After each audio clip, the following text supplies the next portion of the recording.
नमस्कार मैत्रिणींनो, मी पूजा तुम्हा सर्वांचं स्वागत करते माझं चॅनल पूजाज मॅजिक फिंगर्समध्ये. सूपच्या या रेसिपीमध्ये आज आपण घेऊन येतोय शेवगाचं सूप. चला तर मग व्हिडिओला सुरुवात करूया. पण त्यापूर्वी जर तुम्ही अजूनही माझ्या चॅनलवर नवीन असाल तर प्लीज माझं चॅनल सबस्क्राईब करा, सोबतच बेल आयकॉनवरही क्लिक करा आणि हो, व्हिडिओ शेवटपर्यंत नक्की बघा. इथे मी 6 ते 7 शेवगा घेतल्यात आणि या शेवग्याच्या शेंगांची आपण अशा प्रकारे थोडी थोडी साल काढून घ्यायची आहे. तुम्ही हवं तर याचे लहान लहान तुकडे करून ही त्याची साल काढून घेऊ शकता.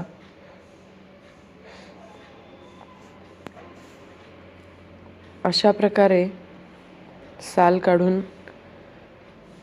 आपण त्या शेवग्याला पटकन शिजण्यासाठी मदत करतोय. आणि आता त्या शेवग्यासोबतच एक कांदा, एक टोमॅटो, 10 ते 12 लसूण पाकळ्या, अर्धा इंच आलं आणि 2 हिरव्या मिरच्या घेतलेल्या आहेत.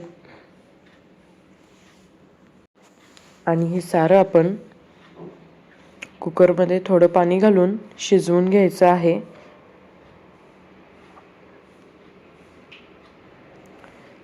सगळ्यात आधी मी शेवगा घातलाय आणि त्यानंतर हे सारं बाकीचं मी साहित्य घालते. हे सूप खरोखर आपल्या आरोग्यासाठी खूपच चांगलं असतं. शिवाय मुलं जर शेवग्याच्या शेंगा खात नसतील तर तुम्ही त्यांना अशा प्रकारे सूप बनवून देऊ शकता. आता वरून मी थोडंसं पाणी घातलंय आणि याला 5 ते 6 शिट्ट्या देते. आता इथे तुम्ही बघू शकता हा शेवगा अगदी व्यवस्थित शिजलाय. आता कुकरमध्ये शिजवून घेतलेलं हे सारं साहित्य आपण मिक्सरमध्ये बारीक करून घेतोय आणि त्याची एक पेस्ट बनवून घ्यायची आपल्याला. तुम्ही हव्या त्या कन्सिस्टन्सीनुसार पातळ किंवा घट्ट बनवू शकता. आणि ते इथे मी एका चाळणीवर गाळून त्याचा पल्प काढून घेणार आहे. शेवग्याच्या ज्या शिरा असतात त्या थोड्याशा निबर असतात आणि त्यामुळे आपल्याला त्या काढून टाकायच्या आहेत. तुम्ही इथे बघू शकता अशा प्रकारे या फक्त शिरा बाजूला राहिलेल्या आहेत. आणि एवढा पल्प माझा मिळालाय.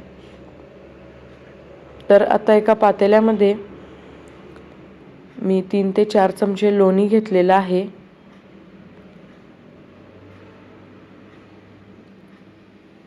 हे लोणी थोडंसं गरम झालं की त्यामध्ये मी अर्धा चमचा हिंग घातलाय. त्याचसोबत अर्धा चमचा हळद घातलेली आहे आणि हे आपण मिक्स करून घेऊया. त्यानंतर आता आपण यात शेवग्याचा जो आपण काढलेला पल्प होता तो यामध्ये घालायचा आहे. मी त्यामध्ये थोडंसं पाणी ॲड केलं होतं. सोबतच 1 छोटा चमचा मी काळी मिरीची पूड घातली आहे, 1 चमचा धनेपूड आणि 1 चमचा जिरेपूड ही घातलेली आहे. सोबतच अर्धा चमचा मी चाट मसाला घातलाय आणि चवीनुसार मीठही घातलेलं आहे. आणि पुन्हा एकदा हे मी मिक्स करून घेते. तुम्हाला हव्या त्या कन्सिस्टन्सीनुसार तुम्ही पाणी कमी जास्त करू शकता. वरून आता मी भरपूर अशी बारीक चिरलेली कोथिंबीर घातली आहे आणि याला आपण 5 ते 10 मिनटं उकळून घ्यायचं आहे. तर मैत्रिणींनो, हे आपलं शेवग्याचं सूप गरमागरम पिण्यासाठी तयार आहे. ही रेसिपी तुम्हाला कशी वाटली हे मला नक्की कमेंट करून कळवा आणि माझं चॅनल सबस्क्राईब करा. व्हिडिओ तुमच्या फ्रेंड्स आणि फॅमिलीसोबत नक्की शेअर करा.